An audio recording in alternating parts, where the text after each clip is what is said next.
Bueno, ahora vou pedir a xuventude de acordeón, a Pepe Agustín e a Aarón e o rapaz,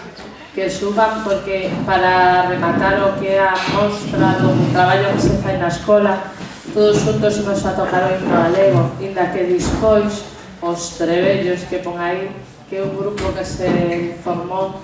con Kiki, que é o que máis tempo leva estudiando acordeón, e outros membros de Retrouso con outros instrumentos. Fixeron un grupo, van a Serán, se tocan por aí, e tuveron a amabilidade, xunto co profesor de gaita, que anda por aí, ao final de toda a mostra, darnos un pequeniño concerto para que vexades que o acordeón tamén entra en grupos con gaitas e percusións tradicionais, sin ter por que ser folk, sendo solo tradicional.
Axudan a seguir traballando con a música, porque é un gusto traballar con alumnos como estes, con esta ilusión e con estas ganas. E agora, por